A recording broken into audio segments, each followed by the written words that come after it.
夫君转世后忘了我，爱上另一个女人。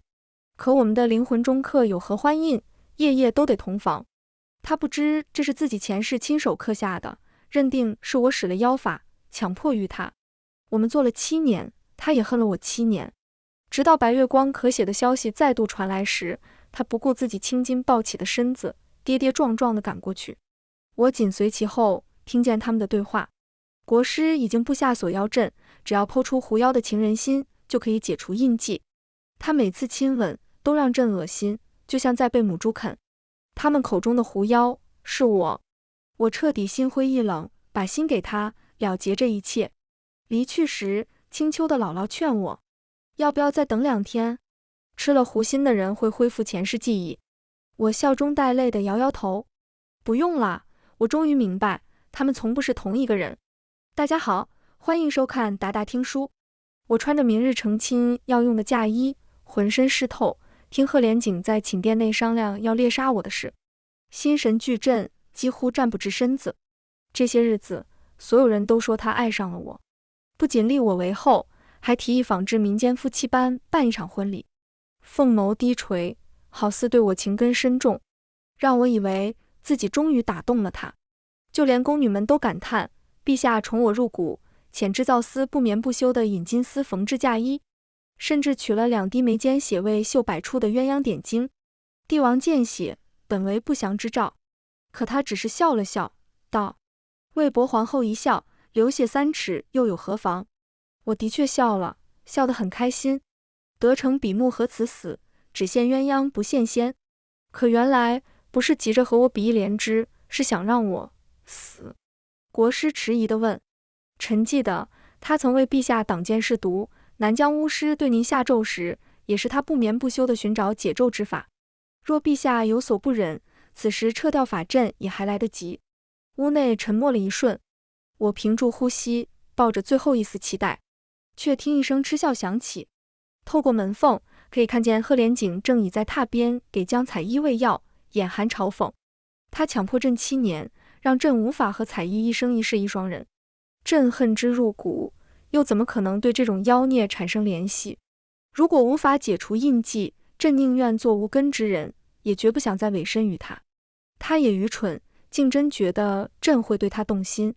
赫连景毫不掩饰的恨意让我站立，心口不可控地涌起阵阵痛意，直往灵魂最深处钻。姥姥在传讯符那头听见这些话，满含怜惜地说：他前世对你情深似海，连我都为之动容，今生竟然这般待你，可怜你寻了他3000年，却落得这下场。孩子，忘却情爱，回青丘守护神树吧。是啊，3000年，就为他那句来世相守。我踏遍大江南北，磨破了爪子，挨尽孤独，直至忍痛砍下尾巴送给阎王爷做披肩，才探听到他转世后的行踪。诸般险阻，我从不觉得苦，却从没想过他会不爱我。他早就不是那个宠我如命的夫君了。好半晌，我才找回自己的声音，用极其颤抖的哭腔低声应道：好。切断传音。我抹掉泪水，正准备敲门，门却应声而开。赫连景将江彩衣挡在身后，警惕地看着我，沉眉怒目。楚昭昭，你听见了？屋内的人全都看向我，如同在面对洪水猛兽。江彩衣娉娉袅袅地直起身子，勾住赫连景的手指晃了晃，似在关切。她是6国第一美人，黛眉若远山，双眸含水，即使染了病容，也依旧美得惊人，比我这副被雨水打湿的落汤鸡模样好看多了。赫连景立即敛了怒色，掌心附住他手背玛萨。别怕，朕会护着你。瞧着他们亲昵的样子，即使我已决定不再执着，却还是难以避免的有些酸涩。我攥紧手心，想说你不必大费周章，我愿意把心给你，反正狐族没了心也能活。还想向他道歉，叨扰了这么多年。可话未出口，却见他神色复杂的静默片刻，随后咧开嘴笑了，眼中满含憎恶。既如此，国师将行动提前吧，免得他发狂伤了彩衣。地面升腾起巨大的法阵，磅礴的灵力袭来。我欲抬手去挡，身上的嫁衣却化作蠕动的金链子将我束缚住。那2滴血也涌入我体内，锁住了我的灵力。天罗地网，逃无可逃。我匍匐在一地泥泞中，不可置信地抬头。你竟真的要对我动手？那又如何？他毫不犹豫地回答，静静地欣赏我狼狈的模样。明明被何欢印折磨得面腹薄红，却强行用理智支撑出淡定自若的神色，不愿过来触碰我分毫，冷声道：楚昭昭，你恶毒自私，折辱我多年，这都是你应得的。折辱？我很想告诉他，分明是前世的他，求着我和他结着合欢印。可轮回之事，不可为凡人道。我刚要张口，就吐出了更多鲜血。剑阵穿心而过，逼得我现出原形。毛色不纯，青紫红蓝绿混杂，尾巴也只剩一小截，无比滑稽。江彩衣款款走出来，见状忍不住惊叫了一声：陛下，皇后这样子着实可怜，放过她吧。贺连景将她搂进怀里，嗤笑道：她不是皇后了，以后你才是。说完，他又定定地看了我几眼，终于动了，却只是温柔地捂住江彩衣的眼睛。别看，瞅，只这一字，胜过千万剑刃。他忘了，我从小就因奇怪的毛色被同族排挤，整日活在嘲讽和欺辱之中，最因这个自卑。也忘了，他曾用桃木梳给我顺毛，笑容温和地说：怎么会丑呢？明明是彩虹的颜色，此乃祥瑞。红光昭昭，往后你便叫昭昭吧。也对，他是该忘了，那已是3000年前的事了。当时他叫楚离，是三清门首徒，1000年来最有可能成为仙人的天才弟子，却因我而陨落，死在我怀里。鲜血染红了他亲手给我做的裙子。他怕吓到我，强忍着不吐血，用仅剩的力气与我十指相扣，不让我殉情，直到最后一刻还在说：别自责，我的昭昭最漂亮，最善良了，活下去好不好？来世我去寻你。我最乖了，听他的话，好生活了这么多年，却只等来一个用丑、恶毒等字眼形容我的人。我的阿离彻底死了。贺连景最终还是没有杀我，因为江彩衣再次给我求了情。他用手绢眼唇轻咳，道：陛下，楚姑娘和我说过，她可以治我的心疾。剑阵立即停下，我千般恳求，都不及他一句话。这是江彩衣从娘胎里带出来的毛病，医者都说她活不过20岁。贺连景每日用雪莲和千年人参给她续命，可她仍旧3步一喘气，5步一卡血，何其讽刺！他们的爱情反而成了我此刻保命的唯一法子。云州有一座海棠村，里面的云雾海棠能救她，我可以带你去。贺连景用剑尖挑起我的下巴，打量许久，最终移开，冷哼道：你最好别骗我。而后那剑尖移至我胸口，不顾我的疼痛，挑出了心。狐族的情人心其实是一颗灵珠，转瞬间没入了贺连景胸膛。就连见多识广的国师都讶异道：妖物入体，竟没有丝毫排斥。我苦笑，情人心承载主人一半情意，又怎么可能对主人的心上人排斥呢？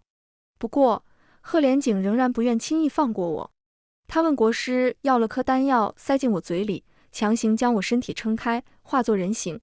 衣衫早在锁妖阵中毁坏，我只能赤着身子蜷缩起来。动物没有什么羞耻心，可阿离曾说过，不要给别的男人看我的身子。贺连景却讥诮地笑了笑，直接粗鲁地将我抱进了寝殿。摸到他温热的腰腹，我才明白过来，这是合欢印还没彻底消解。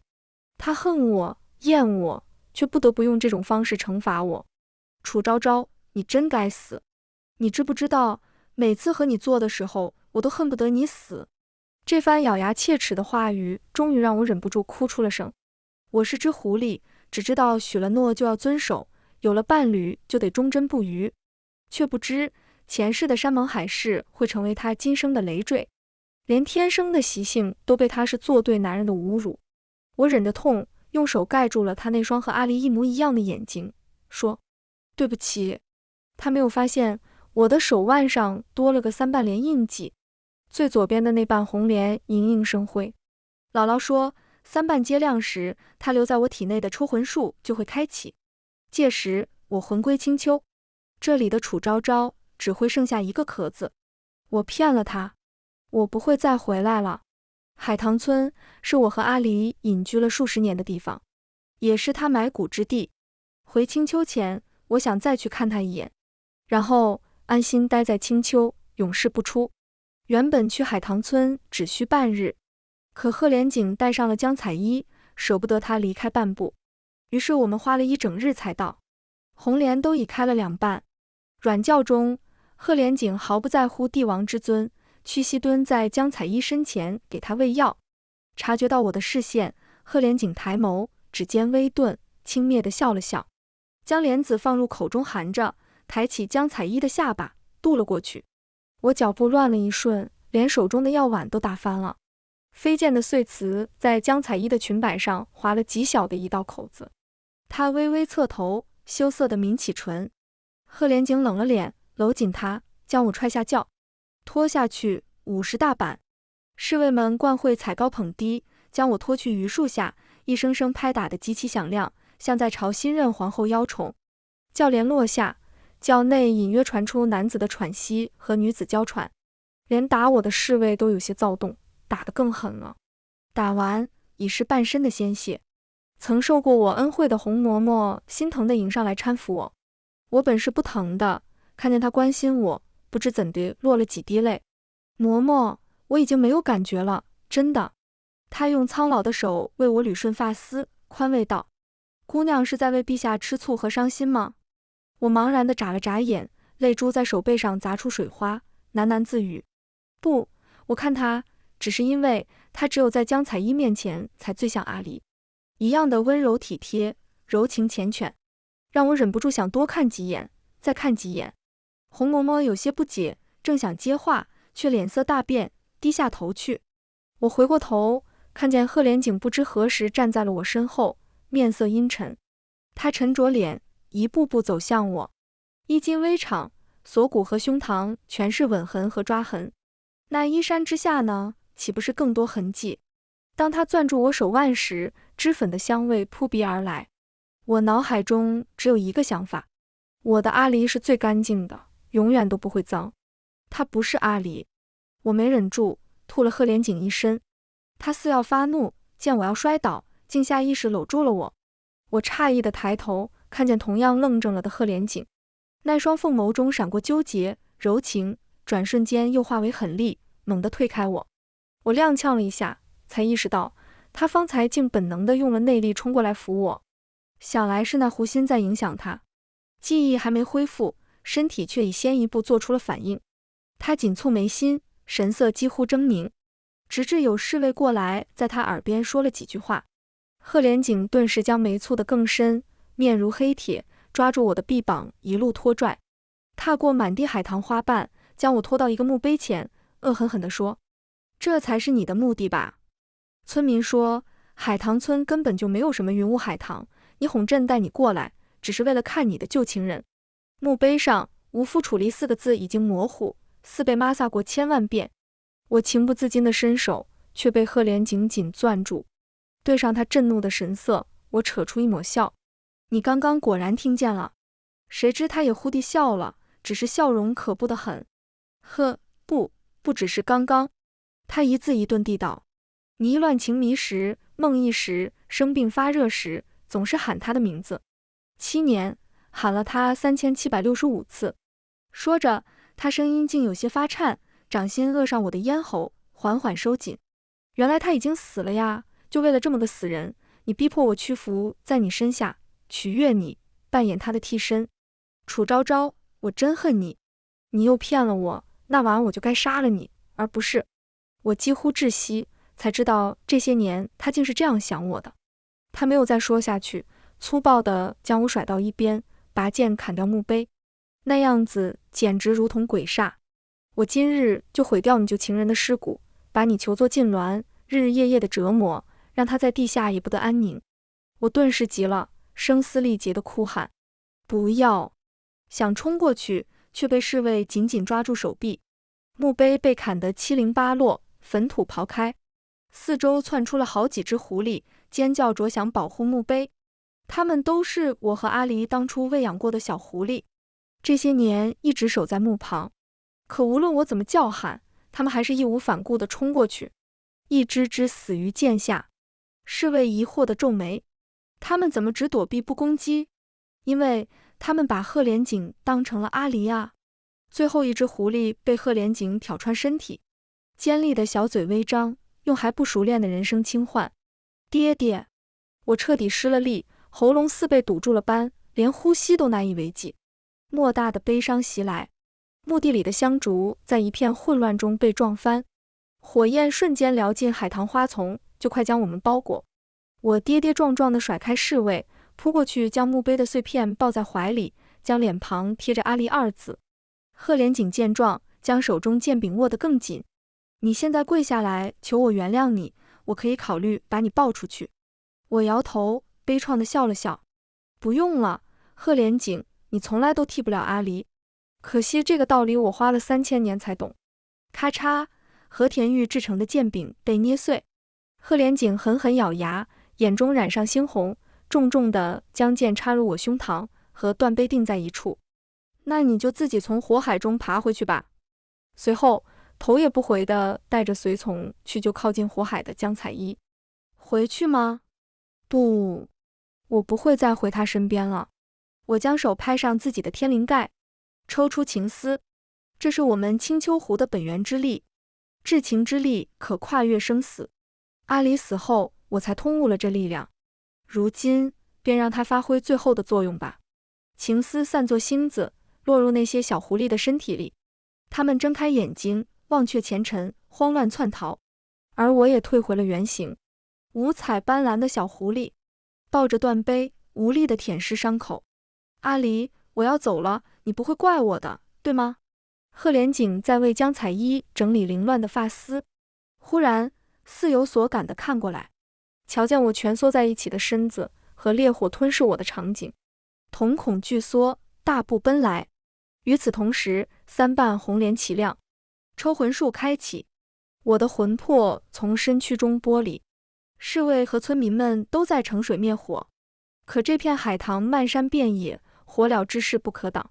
我想，鹤连锦怕是已经看不见我身影了。飘在空中的我却能瞧清他的一举一动。他第一次露出惊惧的神情，即使是幼时母妃去世，都没见他茫然无措过。长靴踏入火中，半边袖子都焚了起来，而后思想到什么，又恼羞成怒地将步子收了回去，厉声道：楚昭昭，你还不出来？待在里面是想用苦肉计吗？无人应答，唯有花瓣和枯枝在火中焚毁的吱嘎声。红嬷嬷哭得捶胸顿足，想进去救我，却年老力衰，一崴脚便起不来了。陛下，求你救救我们家姑娘吧。哈，她那般厉害，阴险狡诈，区区凡火怎么可能奈何得了她？她就是故意哄我去救她，让我原谅她，我绝不上她的当。连她自己都没意识到，说这句话时带了颤音。我的确厉害，从来到她身边起，就帮她躲过一次次暗杀，即使替她引开敌人时消失个10天半个月，也总会再次出现在她身边。只有在这时，她面色会稍微缓和些，嘴上戏谑我是狗皮膏药，长指却主动勾开了我的腰带。2个同样被合欢印折磨了好些时日的人相拥缠绵，就因这些短暂亲密的瞬间，我总以为他对我有情。可他登基前夜灌我喝下迷魂汤，等我再醒来，他已将江彩衣纳入了后宫。对我说的第一句话就是你别伤他。那是我第一次意识到自己从没有走进过他的心。我怎么会伤江彩衣呢？她漂亮又温柔，我也喜欢，只怪自己执迷不悟，成了痴儿。凡尘尽了，虽不知为何，我的魂魄迟迟不去青丘，但应当也快了。烈火渐熄，我仍旧没有出去。鹤连锦站不住了，一步步踏入焦黑的花泥，喊着我的名字：楚昭昭，你为何不应我？等回去，我一定会狠狠地惩罚你。可当他触碰到断碑前那只遍体鳞伤的小狐狸，手却发了抖。良久，探了探鼻息，了无生机。村民们都说这位年轻的帝王疯了。他突然目眦欲裂地抱着一只极丑的小狐狸上了马车，连身旁那位姓姜的娇美娘娘都不顾了，一路疾驰，以最快的速度回到皇宫。下马车时，贺连景高大的身子竟踉跄了一下，他用龙袍裹着我的尸身，捧到钦天殿，问国师：“他怎么没了气息？”国师裴眼垂眸，欲言又止。不等他回答，贺连景又自顾自地说：“朕听闻民间有一龟息公，他定是用了这种特殊的法子哄骗我。”他语速极快，像在自欺欺人。可裴眼用灵力探了一遍又一遍，最终不得不让他直面那个事实。陛下，楚姑娘体内没有生魂，她已经死了。死？贺连景喃喃着这个字眼，苍白的嘴唇发颤，一遍又一遍抚摸我的头，似乎这样就能让我的尸体重新回温。陛下，您不是一向讨厌她吗？她死了，您该高兴。对啊，我该高兴。他抱紧我的尸体，低声笑了。楚昭昭，你这么恶毒，你该死。我恨你，我真的好恨你。笑声却凄冷得很，形如癫狂。转身的一瞬间，身子晃了晃，扶了廊柱许久，才又重新抬步，脚上4担千斤重量，一步一步沉甸甸地坠在心头。钦天殿外，洪嬷嬷正在不远处被鞭笞。陛下，这个贱奴刚刚去整理楚姑娘的遗物，竟然辱骂您，我们正要杖毙他。听见侍卫的禀报，贺连景无力摆手，不想理会。走了几步，却踩到一本小札，捡起来一看，里面全是我歪歪扭扭的字迹，事无巨细地记录了他的喜好、文墨，还有我伤心时留下的笔墨。景圣27年5月初3，江采衣重病，我见他伤心，去天山寻来雪莲。他一眼都没看我，不知那是我找来的，也没发现我的腿上全是伤痕。景圣29年正月初1，我学凡间女子做了一桌年夜饭，满手水泡。他一夜未归，我找过去，却看见他守在江采衣的门前。原来即使江采衣嫁了人，他也无法忘怀。他一页一页地翻过去，指尖停留在某段时，眼眶彻底红了。景圣32年8月11，我怀孕了，旁敲侧击地问他，如果给他生个孩子，他可不可以不这么讨厌我？他生气了，说宁愿把那个孽种摔死。我好难过，在池边哭了一夜，独自喝下酪子汤。往日我最爱赏月，可今晚的月色好冷好冷。贺连景闭了闭眼，再睁眼竟落下一滴泪。文墨只留下一句话：阿离，我好想你。他哑声道：你说我忘不了江采衣，可你既这般爱我，为何又不能忘了你的阿离？他不知，我就在旁边飘着。可我此时眼中没有他，只有被打得浑身是血的洪嬷嬷。再打下去，他便没命了。无论怎么飘，我都只能穿透他。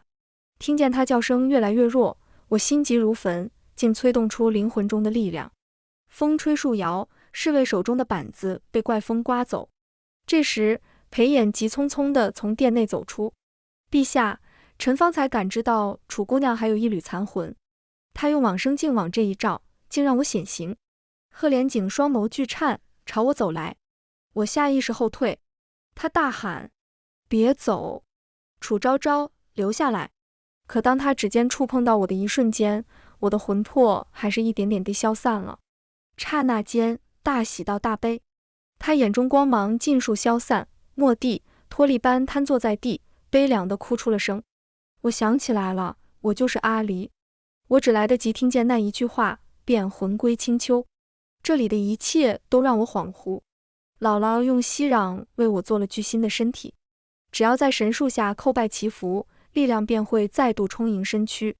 我懵懂地动了动手臂，灵魂似乎还没从烈火灼烧的痛苦中脱离出来，耳边仿佛还回荡着贺连景的呼唤：姥姥，为何我的魂魄会逗留那么久？他伸手接了片苍翠的树叶，放在我掌心，这才缓缓开口道：因为你灵魂的韧性太强。难道你就没有疑惑过吗？为何整个青丘的狐狸都有来处，只有你无父无母，连毛色都与众不同？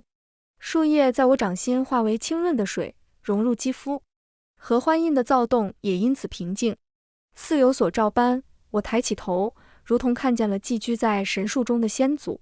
孩子，你是神树中诞育的子嗣，3000多年前，我从树洞中将你抱出来，从那一刻起，你的职责就已注定。原来我的身世竟是如此。阿离说的没错，我的毛色的确是祥瑞。见我沉默，嬷嬷迟疑不决地问：“你是一时无法接受，还是忘不了他？这笔债还了3000年，你早就还清了。”我握住掌心的水儿，朝他笑道：“姥姥放心，会成为最好的手术人。”他欣慰地点头，为我准备接任手术人的仪式。我坐在树下，只觉好累好累，不自觉合上了双目。梦中似乎又回到了3000年前。梨树下，我已弧身趴在剑上，不肯挪位。修成了仙骨的天才少年只是宠溺地笑了笑，指尖似有若无地划过我腰间，挠到我痒痒肉，让我情不自禁地翻着肚皮滚了几圈。见他露出促狭的笑意，瞬间恼羞成怒，化出人身，扑过去捏他的脸。玩着玩着，便滚去了海棠花丛中。下一瞬，画面却变成了海棠村中漫天的血色。我坐在一地尸首中，几近崩溃，将沾血的剑尖对准自己。阿离，我走火入魔，杀了人，我要去赎罪。他还是那般温柔，握住我的剑，另一只手留恋地在我脸庞上逗留许久，而后掐诀结印。昭昭，别怕，这罪我替你赎。我被他禁锢住，眼睁睁看着他自散功力，废去半仙之躯，用三清门秘法春风化雨救活了那些村民。最后的力量尽数涌入我体内，净化魔气。魔气散去，无边的痛楚却涌上我心头。他说：“昭昭，我们等来生。”可是阿离，你骗了我，这世上再无你。梦醒后，我泪流满面，却隐约听见了贺连景的声音。我循声而去，见小妖们正在用水晶看人间事。清秋1日，凡间数月。镜中的贺连景双颊消瘦，眼下大片乌青，一遍又一遍地在地上描画繁复而奇怪的法阵。法阵旁还放着我的尸体，不知用了什么法子，恢复成人貌。画到一半，贺连景便吐了血，捂着胸口瘫在地上。他双目空洞，不停喊着我名字。有太监想上前清理一下我尸身，被贺连景喘着粗气踹开。滚，别碰他，只有我能碰昭昭。小妖们议论纷纷。昭昭姐死后，他就一直抱着这个尸体，吃喝拉撒也不撇开，这是有恋尸癖吗？谁知道呢？他还把江彩衣贬为了贵人，说是江彩衣害他失去了昭昭姐，真不要脸。群妖的议论声和贺连景的呢喃声混杂在一起，让我的头有些疼。忽地，水镜中的贺连景抬起头，目光偏直，与我的视线纠缠在一处。我打了个寒战，仿佛他已经看见了我，连忙让小妖关闭水镜。一回头，见姥姥不知何时站到了我身后。你对那小子还有留恋？我无奈地扯了扯嘴角。您忘了吗？我已经没有了狐心和情思。狐心寄于肉身，情思扎根于魂，各只长一半情感。我如今两者皆无，只剩最后那几丝情感消散。再过几日，或许我就会彻底的断情绝爱。铃钟响，仪式正式开启。我朝神树一步步走去，脑海中闪过过往的爱恨情仇，心口一阵悸痛，头也更疼了。忍着泪意，接过神杖，即将要将手掌按上树干时，头颅里的疼痛到达巅峰，眼前一黑，再次睁眼，竟对上了贺连景苍白的脸。他勾唇，笑容阴鸷而疯狂。昭昭，抓住你了！我低估了贺连景的疯狂。他在寝宫中画了无数遍招魂阵，不眠不休，血气浓郁，染得半个皇宫都死气沉沉的，最终将我招了回来。我仓皇地站起身，想逃出去，心心念念着未完成的仪式。刚走了10几步，便被困住。这才发现，他竟将我关在了一个巨大而精致的黄金笼里，垫了厚厚的阴毯，双脚也被金链子捆住。从我醒来的一瞬间，贺连景就一直紧紧盯着我，怎么也看不够，满是失而复得的欢心。他扯着金链将我拽了回去，抱紧我，在颈间嗅闻。昭昭，我好想你。灼热的气息让我起了一身鸡皮疙瘩，用力推开他，想施法对付他，却发觉调动不了力量。这具身体灵力空虚，魂体的力量也被他用合欢印为引压制住。他得到了前世修行时的记忆，又有陪眼相助，囚禁我实在不是什么难事。没想到前世相爱时刻下的印记，反而成了如今对付我的枷锁。我疲惫地放下手，失望地与他对视。他有了阿离的记忆，却没继承到一分一毫的尊重与善良。贺连景仿佛被我这样的眼神刺痛般，那股强势的气质瞬间垮了下去。片刻后，又抬起头，将笼子里的东西一一摆到我面前。城西的画本，云州的海棠糕，洛阳的傀儡面具，还有一对做工粗糙的木偶小人。我瞥到他手上密密麻麻的伤口，顿觉无力。这些都是我曾向他讨要过的物件，可他总是沉默地看向旁处，让我以为他根本没听见。原来他一直知道，只是从不屑于满足我而已。昭昭，你想要的我都给你，别生我气了好不好？他语气中罕见地出现了脆弱，可我却气急反笑。你以为我只是在和你闹别扭吗？我们已经结束了，两不相欠，各寻前程，不好吗？咔嗒，窗门被吹开，冷风带着雪刮进来，日的光辉照亮他的眼，血丝遍布，似忘川河边终年沉溺于执念的厉鬼。各寻前程？不可能。昭昭，你是爱我的，你会原谅我的。我皱了皱眉，对他的执着感到不解，试图开导。你只是被阿离的记忆影响了，你以前很讨厌我的，你忘了吗？你真正爱的人是江彩衣。他摇头，痴痴地看着我，抚上了我的嘴唇。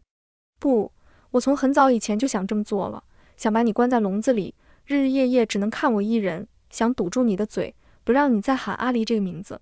父皇宠爱妖女，害死我母妃，所以我先入为主的厌恶你，误会你，一直不敢承认。可你死的那刻，我意识到自己真的爱上你了。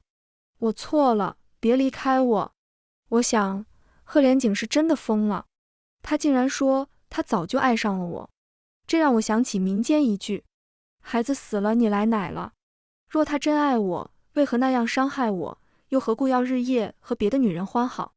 我在阿离那里见过真正的爱，这种充斥着自私、破坏、虚伪和欲望的情感，我看不上。于是我沉默半晌，劝他去看太医。兴许是这几日你患了脑疾，治好了便放我走吧。我何曾对他说过这种极有攻击力的话？他手中脱力，那堆辛苦寻来的小玩意稀里哗啦落了一地。木偶小人砸到黄金龙的围栏，碎成几瓣。贺连景怔立良久，挥手将木偶恢复成原样。我感受到术法波动，觉着奇怪。他刚拥有前世记忆，怎么会有这么强悍的实力？可他没再说什么，执着地将木偶小人塞进我手里。昭昭，不论你说什么，我都不可能再放手。我彻底被囚禁了。贺连景重新立我为后，还要补上当初那场婚礼。我从宫女们的口中得知，最近景国不太平，很多人已经对这个疯疯癫癫帝王颇有怨言。可他浑不在意，一下朝便急匆匆地赶回来，摊开一幅幅画卷，问我喜欢哪个嫁衣的图样。我一个也不喜欢，反而抬起头定定看了一会儿他眉眼微弯的笑容，诧异道：你在学阿离？他瞬间有些狼狈，几乎控制不住表情，强行咧着嘴笑，想摆出那副温润如玉的表情。我恍神了一瞬，继而摇头。贺连景，我爱的是阿离，不是你。话音刚落，他脸上的神情寸寸崩裂。举着画卷的宫女们战战兢兢低下头，生怕自己被波及。可贺连景像是染上了什么受虐的毛病，即使我这般待他，他也总要抓紧一切时间来缠着我，哄我说几句话。昭昭，这一世婚期上和你名字待在一起的人是我贺连景，而不是楚离。说这话时，他情真意切，难掩卑微和兴奋。然而不到3日，我便逃了。放走我的是红嬷嬷。他打开黄金笼，告诉我，景国乱了。贺连景继位时本就是山河飘摇之际，各项律令举步维艰。他勉力维持了3年，原已算和平。但自我死后，他荒于政事，求仙问道，暴力的性子也再也压不住。只因有个宫女不小心用牛角梳划破了我耳下一小块皮，他便将宫女扔进了池子里喂鱼。偏生那宫女是一位薛姓将军的心上人，入宫前还曾进献药方救过3座城的一民。一旦激起千层浪，举着薛字旗帜的起义军兴起，可赫连景还是满心只扑在我身上，如今终于压制不住了。这些都与我无关，青丘不插手人间之事。红嬷嬷短暂地握了会儿我的手，眼含热泪。姑娘，珍重。风拂起她苍白的发丝，擦过我的手背。我重重点头，朝她指的密道方向跑去。刚跑到那附近，便听兵甲声响起，是禁卫军往这边来了，还有唢呐声、欢呼声。看来今日的镇压，赫连景胜了。我只好换个方向逃跑。途经一道宫墙时，隐约察觉到妖气，心念一动，摸索片刻，墙上出现一道暗门，门缝后妖气浓郁，甚至还有同类的气息。我立即推门进了暗室，里面至少有上千个笼子，关着各族的妖怪，贴满阴森诡异的符咒。难怪赫连景进步神速，他竟用邪术。招招！赫连景颤抖的声音从身后传来。我转头看见他浑身是血，眼中满是惊慌。你听我解释。别过来。恶心，好恶心。再看这张和阿离一模一样的脸，我只觉得痛苦。为何同一个灵魂竟会如此不同？阎王爷，您当真会捉弄人心？我揪着衣襟，心口疼得发颤，一点点佝偻下去。赫连景再也顾不得被我厌恶，连忙过来抱起我。风掀起我的眼皮。宫墙边一具苍老的尸体横沉在树下，那白发方才还被我抚摸过。我喘不上来的那口气瞬间断了，猛地吐出了鲜血，悲痛欲绝地晕了过去。招招！混沌中，我似乎看见了阿离。我想去追他，可他却独自跑到了海棠花丛中，回过头笑道：招招，去走自己的路吧。他身影消散，而我在赫连景的呼唤中醒来。他忙于平乱，又担忧我身子，竟急得鬓发生白。我看着他欢欣雀跃地抱住我，觉得自己身上不一样了，然后拔出他腰间的剑，准确而果断地从背后插入他胸膛。滚烫的鲜血喷溅，我却满心平静。果然，情丝彻底散了。我对他真的再也没有一丝联系。赫连景只是受了轻伤，凡人的武器伤不到他。不过他仍旧凄哀地凝视我，似乎不可置信。在他心里，我应当始终将他当作两世的爱人。招招，你是不是失忆了？我歪头说，人的品性和记忆无关，你有阿离的记忆，不也照样不如他？说完，我又提醒道，你忘了吗？就是这把剑，你用来砍了阿离的墓碑，还插进我的胸膛。赫连景，你平生恣意妄为，作恶多端，终遭报应。恶毒、残忍，这些曾经被他用来斥责我的字眼，我通通还给他。每多说一句，他胸口的血就喷涌得更多了，连解开衣裳的手都在颤抖。那宽阔的胸膛横亘着数道疤痕，皆是用心头血化招魂阵时留下的。最新的那个伤口由我亲手创下。他抚摸片刻，终究没有用术法治愈。如果这样能让昭昭开心些，捅我多少刀都行。可我已经不会有这种情绪了啊！等他意识到我不对劲，已是半月之后。宫里搭台唱戏，他请了最有名的戏班子，戏本子也特意照我以前口味编排，滑稽有趣。后宫的嫔妃们纷纷掩面笑了，侍卫也忍不住扬起唇。赫连景时不时看向我，整整2个时辰，我没有一丝表情。散台后，我头一个起身离开，赫连景紧随其后跟着我。无人敢出声。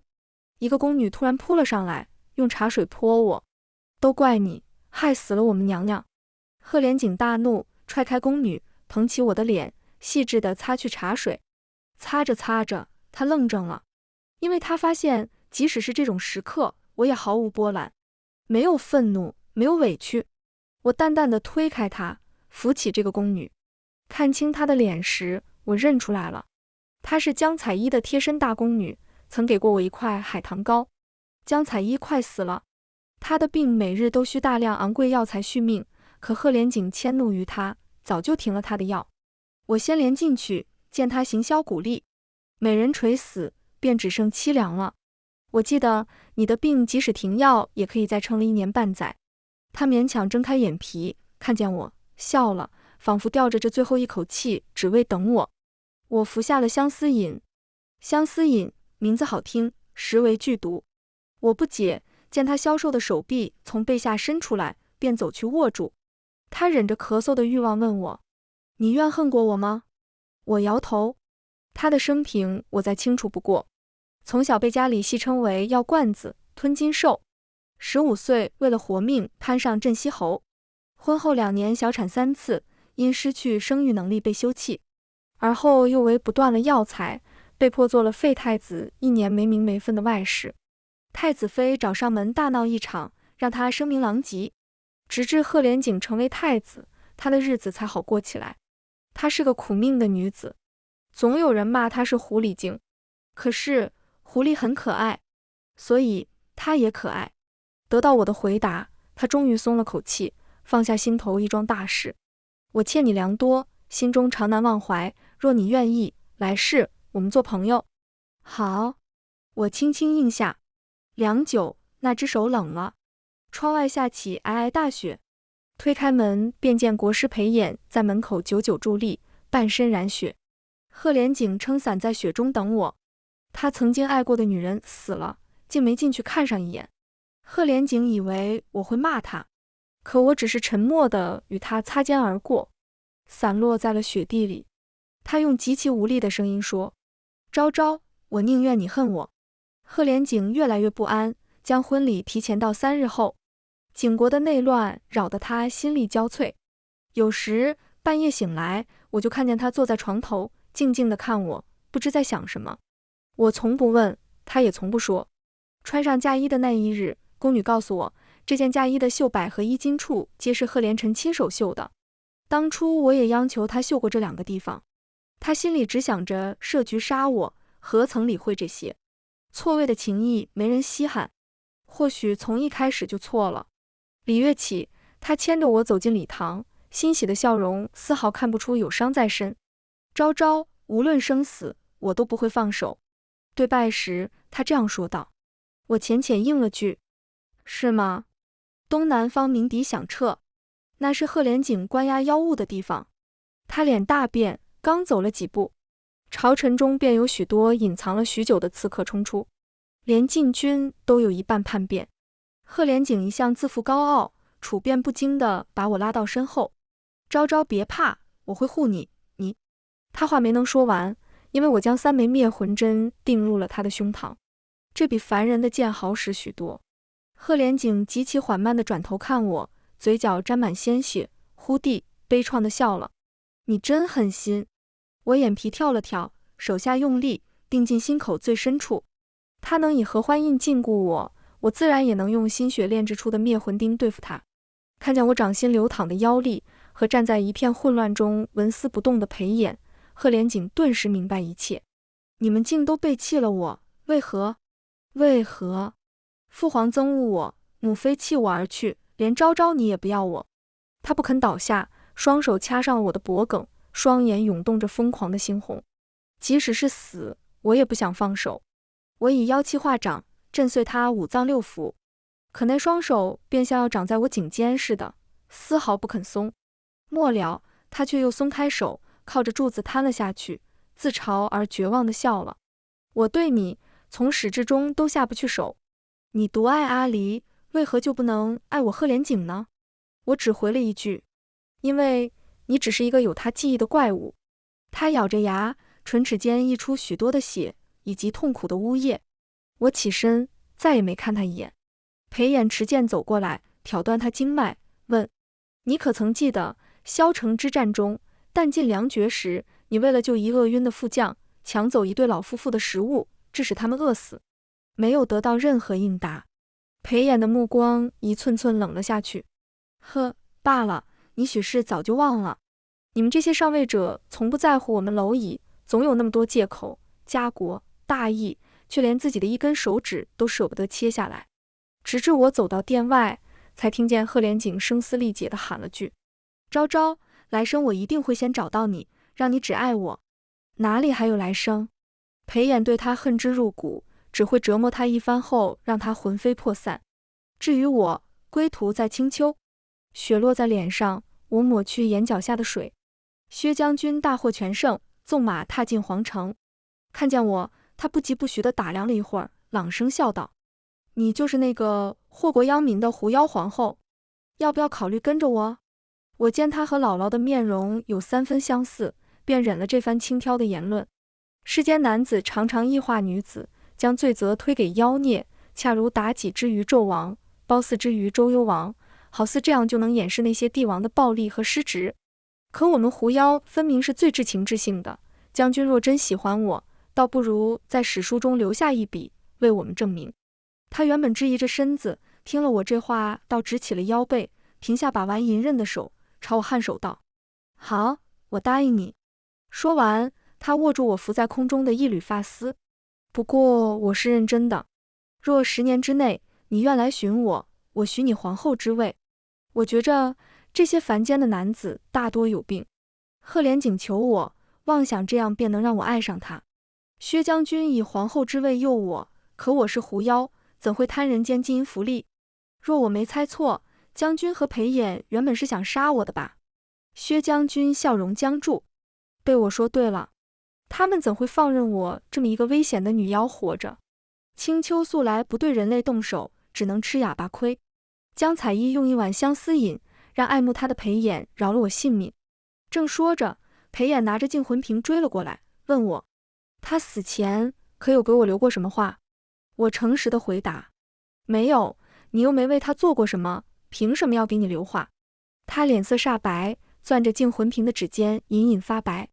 瓶中装着赫连景的魂魄，或许也是阿离的。我能感受到赫连景正在瓶中看我，而后目光又落在旁边的树下，那里躺着之前他执意塞给我木偶小人。其实我不知他为何非要给我做这个。